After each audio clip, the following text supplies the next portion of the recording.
ഒരു പാത്തുമ്മ സ്റ്റൈലിലാണല്ലോ എത്തിയിരിക്കുന്നേ. പഠിച്ചോനെ ഇത് ആരാണ് ഇപ്പൊ വന്നിക്കണത്? രശ്മി മോളോ?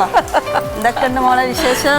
നന്നായി കാര്യങ്ങള്. അപ്പൊ ഇതിവിടെ എന്താണ്? ഉണക്ക മത്തി മേലോട് വെക്കുക. ഓക്കെ, മത്തി മേലോട് വയ്ക്കുക എന്നാണ് പറയുന്നത്. അതിന്റെ കോഴിക്കോട് സൈഡാണോ? കോഴിക്കോട് സൈഡ്. അതിൽ എന്തൊക്കെ വരും? അതിൽ മെയിനായിട്ട് വരുന്നത് ഉണക്ക നെല്ലിക്ക, പച്ചക്കുരുമുളകാണ് ആഡ് ചെയ്യേണ്ടത്. പക്ഷെ ഇപ്പൊ സീസൺ അല്ലാത്തത് ഉണക്ക കുരുമുളക്, പെരിഞ്ചീരകം, ചെറിയ ഉള്ളി, പിന്നെ ബാക്കിയെല്ലാം നമ്മൾ സാധാരണ നമ്മളെ മുളകും പൊടി തന്നെ. പക്ഷെ അത് കൂടുതൽ യൂസ് ചെയ്യില്ല, ഇച്ചിരി. പിന്നെ കുരുമുളക് പൊടിയുടെ സ്പൈസിയാണ്, നല്ല മണം, ഒരു നാടൻ രസകരമായ മണം. അപ്പൊ ഇതിങ്ങനെ അതിൽ സ്റ്റഫ് ചെയ്യും. പിന്നെ നമ്മൾ കറി പോലെ ആയിട്ടുണ്ടാവില്ല, മത്തി ഇങ്ങനെ പൊളിച്ച്. ഇതിന്റെ കോമ്പിനേഷൻ എന്താ? നെല്ല് ജീരകക്കഞ്ഞി അതും ഉണ്ടാക്കുന്നുണ്ടല്ലോ അല്ലേ?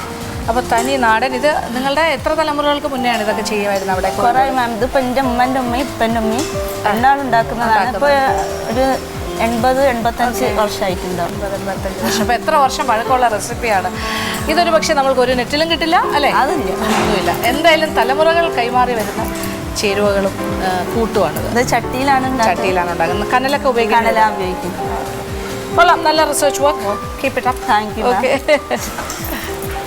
കുറച്ച് മുളകും പൊടി ഞാൻ ഇതിലേക്ക് ആഡ് ചെയ്യുന്നുണ്ട്. മുളകും പൊടി കൂടുതലായിട്ട് വേണ്ട, കാരണം കുരുമുളകിൻ്റെ ആ ഒരു ടേസ്റ്റാണ് കൂടുതലായിട്ട് ഇതിൽ നിൽക്കുന്നത്. മുളകും പൊടിയാണ് പിന്നെ നമ്മളിപ്പം ഇതിലേക്ക് മഞ്ഞൾപ്പൊടി ഇട്ടത്,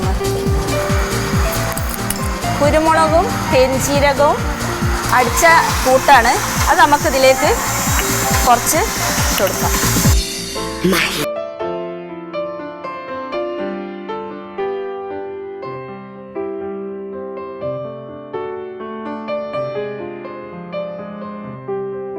കൂടുതലായിട്ട് വേണ്ട, ഒരു നുള്ള് മഞ്ഞൾപ്പൊടി.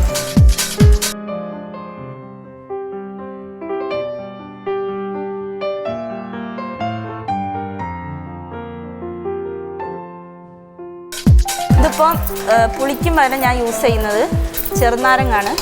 ഒരു ചെറിയ ചെറുനാരങ്ങാണ് 2 വലുതാണെങ്കിൽ ഏകദേശം 1 മതിയാവും. പിന്നെ ഒരുപാട് മത്തി ഉണ്ടെങ്കിൽ അതിനനുസരിച്ചിട്ട് ഈ അളവുകളൊക്കെ കൂട്ടി കൊടുക്കണം.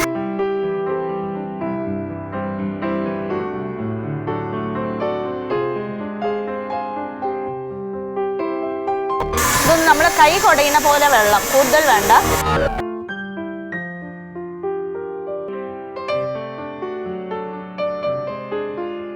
കുറച്ചും കൂടെ ഉണക്ക നെല്ലിക്ക ഇതിലേക്ക് ആഡ് ചെയ്യും.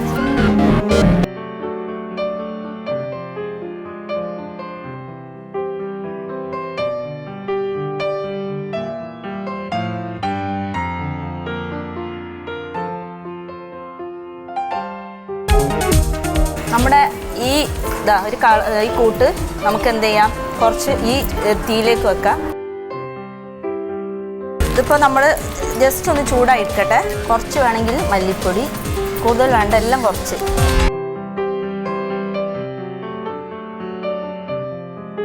നമ്മുടെ നെല്ലിത്തേരി ഇവിടെ വേവാൻ വേണ്ടി വെച്ചിട്ടുണ്ട്. അത് പാകമായോ എന്നൊന്ന് നോക്കാം.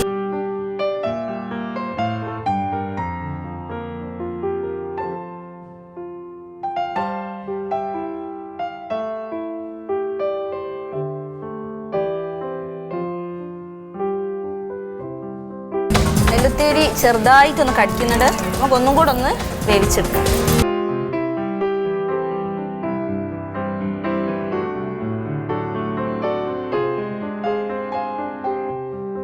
ഇതിലേക്ക് നമ്മൾ കഴുകി വെച്ചിട്ടുള്ള മത്തി നന്നായിട്ട് അടക്കി ഇതിലേക്ക് വെച്ചു.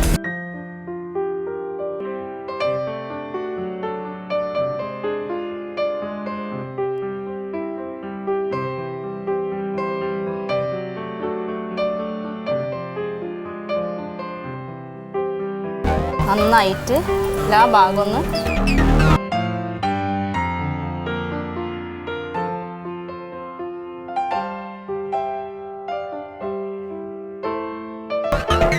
ഇത് വേവുന്നതിൻ്റെ അടുക്ക് നമുക്ക് കഞ്ഞിയിലേക്ക് വേണ്ട തേങ്ങ ഒന്ന് ജസ്റ്റ് ഒന്ന് ചിരണ്ടി എടുക്കുക. നമ്മുടെ ഈ കറി വെള്ളം കുറവായത് കാരണം അടി പിടിക്കാതെ വേണം നോക്കാൻ. അതുകൊണ്ട് ഇതൊന്ന് നമുക്കൊന്ന് മൂടി വെച്ച് കൊടുക്കാം. ഇനി നമ്മളെ കഞ്ഞിയിലേക്ക് ചുവന്നുള്ളിയും നല്ല ജീരകവും പിന്നെ തേങ്ങയും കൂടെ മിക്സ് ആക്കിയിട്ടുള്ളൊരു കൂട്ട് ഇതിലേക്ക് ഇടുന്നുണ്ട്. അപ്പോൾ അതിന് വേണ്ടി ഞാൻ തേങ്ങ ഒന്ന് ചിരണ്ടി എടുക്കട്ടെ.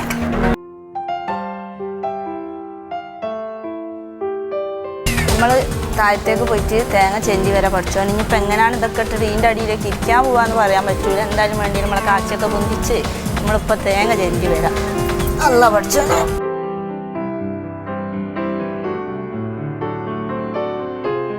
വെളുക്കുമ്പം കുളിക്കുവാൻ പോകുന്ന വഴിവയ്ക്കൽ വെളിക്കൽ നിന്നവനെ കൊച്ചു കിളിച്ചുണ്ടൻ മാമ്പഴം കടിച്ചും കൊണ്ട് സമയമില്ല, മുഴുവൻ പാടണം എന്നൊക്കെ ഉണ്ടായിരുന്നു. എന്നാലും അല്ലാ പഠിച്ചോനെ, ഈ തേങ്ങ ഒക്കെ ആരാണ് പഠിച്ചോനെ ചെണ്ടിന കണ്ടുപിടിച്ച്. ഇതിലേക്ക് തേങ്ങ, അതിൻ്റെ അടുക്ക് നമ്മുടെ മീനൊന്ന് നോക്കണം, അടി പിടിക്കരുത്. മീൻ ഏകദേശം ആയിട്ടുണ്ട്. അപ്പം നമുക്ക് എന്ത് ചെയ്യാന്ന് വെച്ചാൽ ഈ മൂടി വെച്ചിട്ട് ഓഫാക്കി കഴിഞ്ഞതിന് ശേഷം കുറച്ച് ചകിരി ഇതിൻ്റെ മുകളിൽ വെച്ചിട്ട്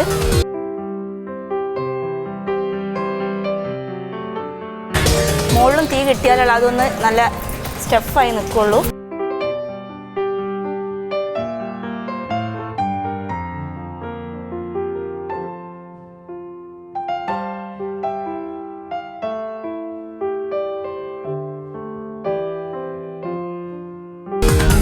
നല്ല ജീരകം, കുറച്ച് ഉപ്പും പൊടി, കുറച്ച് മഞ്ഞൾപ്പൊടി. മഞ്ഞൾ ഉണ്ടോ എന്ന് ചോദിച്ചാൽ ഉണ്ട്, ഇല്ല എന്ന് ചോദിച്ചാൽ ഇല്ല എന്നുള്ള രീതിയിലുള്ള മഞ്ഞൾ മതി, കൂടുതൽ മഞ്ഞൾ വേണ്ട.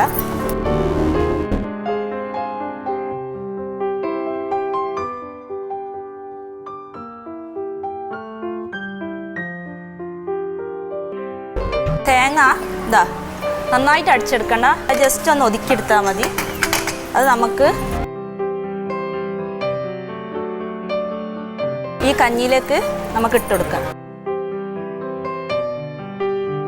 ഇതിലേക്ക് നമുക്ക് അരിച്ചു വെച്ചിട്ടുള്ള ജീരകം, നല്ല ജീരകമാണ്, പെരുംജീരകമല്ല, നല്ല ജീരകം, ചെറിയ ഉള്ളി, ഉപ്പ്, നമുക്ക് കുറച്ച് വെള്ളം ഒഴിച്ചു.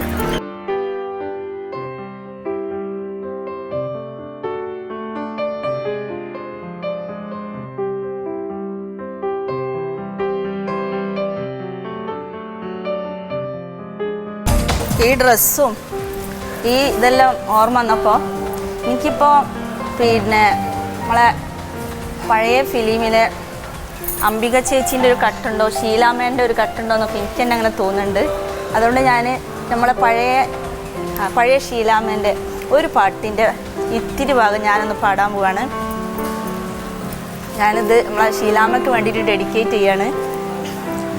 ഉമ്മയ്ക്കും വാപ്പയ്ക്കും ആയിരം ആയിരം ഉമ്മയും കൊണ്ടിങ്ങ് വരുമല്ലോ, ഉല്ലാസക്കൈത്തിരി കത്തിച്ചു വയ്ക്കുവാൻ ഉണ്ണിക്കിടാവൊന്ന് വരുമല്ലോ.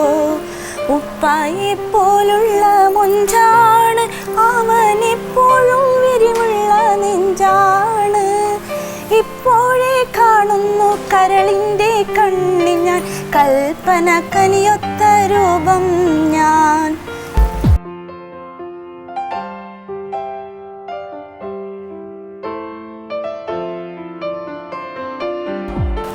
ഉമ്മയ്ക്കും വാപ്പയ്ക്കും ആയിരം ആയിരം ഉമ്മയും കൊണ്ടിങ്ങ് വരുമല്ലോ, ഉല്ലാസക്കൈത്തിരി കത്തിച്ചു വയ്ക്കുവാൻ ഉണ്ണിക്കിടാവൊന്ന് വരുമല്ലോ.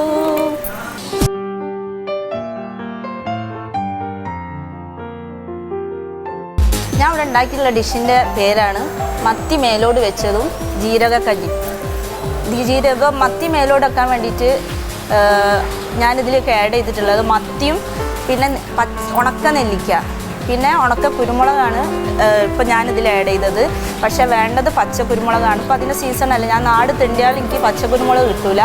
അതുകൊണ്ട് പിന്നെ ചെറിയ ഉള്ളി, വലിയുള്ളി അല്ല, പിന്നെ ഒരു പച്ചമുളക്, പെരിഞ്ചീരകം, ഉലുവ, പിന്നെ പെരിഞ്ചീരകം നമ്മൾ നല്ല ജീരകമല്ല പെരിഞ്ചീരകം എന്ന് വെച്ചാൽ കുറച്ച് നല്ലോണം ആഡ് ചെയ്യുക. അതും പിന്നെ കുരുമുളക് പൊടി, ഇതെല്ലാം നന്നായി മിക്സിയിൽ അടിച്ചിട്ട് ആദ്യം ഒന്ന് നല്ലങ്ങനെ കുറുക്കി വെച്ചതിന് ശേഷം നമ്മുടെ മത്തിയൊക്കെ ഇട്ട് പിന്നെ അതിൻ്റെ ഇടയ്ക്ക് ഉപ്പ് ഇട്ടിട്ടുണ്ടായിരുന്നു, മുളകും പൊടി ഇട്ടെല്ലാം ഇട്ട് നല്ല നന്നായിട്ട് വറ്റിച്ച് വെച്ചിട്ടുണ്ടായിരുന്നു. അതിൻ്റെ മേലോട് വെക്കാൻ വേണ്ടിയിട്ട് ഞാൻ ഇതിൻ്റെ മുകളിൽ തീയെല്ലാം ഇട്ട് വെച്ചിട്ടുണ്ട്.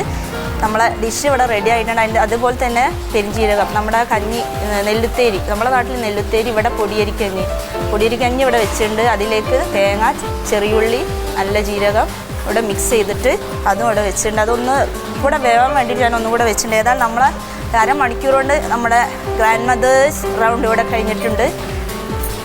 ഏതായാലും ഇനി നമുക്ക് ഇതൊന്ന് സെർവ് ചെയ്യാം.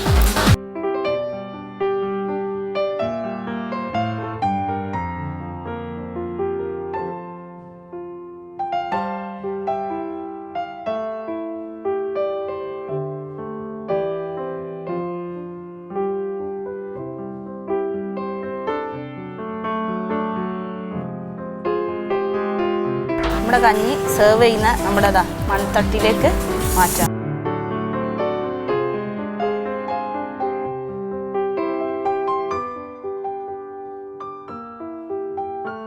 നമ്മുടെ മീൻ മേലോട് വെച്ചത് ഏതായാലും നന്നായി വറ്റി വന്നിട്ടുണ്ട്. അത് നമുക്ക് കുറച്ച് നേരം ഇതിൽ തന്നെ ഇരിക്കട്ടെ, അതുവരെ ഇതിങ്ങോട്ട് മാറ്റി വെക്കാം. മാഡം വിളിക്കുമ്പോൾ നമുക്ക് ഈ ചട്ടിയിലേക്ക് വെച്ചിട്ട് കൊണ്ടു കൊടുക്കാം. തൽക്കാലം നമുക്ക് നമ്മൾ ഉണ്ടാക്കിയ ചട്ടിയിൽ തന്നെ കിടന്നിട്ട് അതൊന്ന് ചൂടാറും.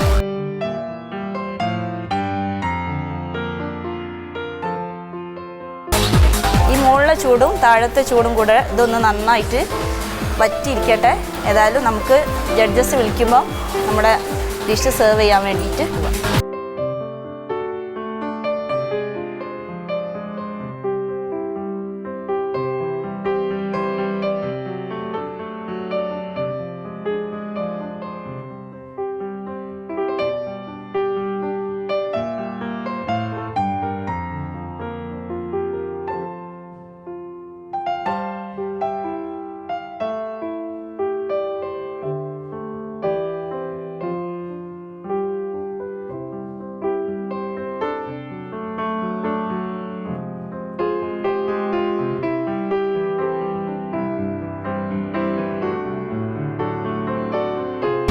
ഓക്കെ സെലീന, ഇത് കണ്ടിട്ട് നല്ല രസകരമായിട്ട് ചെയ്തിട്ടുണ്ട്.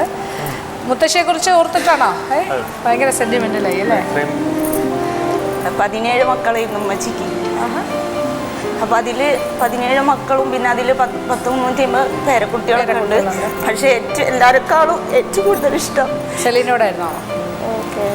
കാരണം 17ാമത്തെ മോളാണ് ഉമ്മ. ഏറ്റവും ഇളയ കുട്ടി. ഉമ്മക്ക് പിന്നെ ഞാനൊരാളേ ഉള്ളൂ. അതിൻ്റെ ഒരു വാത്സല്യം കൂടുതലായിരുന്നു അല്ലേ? എത്ര നാളായി മുത്തശ്ശി?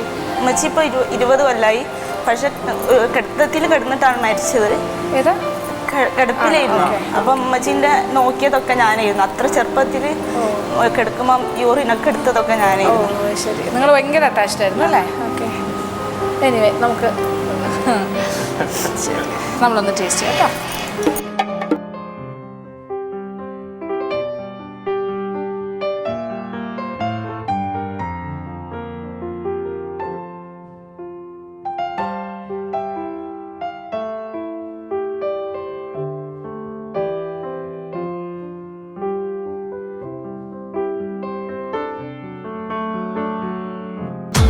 കുരുമുളകിൻ്റെയൊക്കെ ടേസ്റ്റ് നന്നായിട്ട്. നെല്ലിക്ക, ഉണക്ക നെല്ലിക്ക വളരെ വ്യത്യസ്തമായ രുചി തന്നെയാണ്. ഇത് തന്നെയാണ് കോമ്പിനേഷൻ, അല്ലെങ്കിൽ കപ്പയാണ് അല്ലേ? കപ്പ, ഇത് പിന്നെ നമ്മുടെ നേരിയ നൈസ് പത്തിരി നന്നായിട്ടുണ്ട്. Okay, thank you.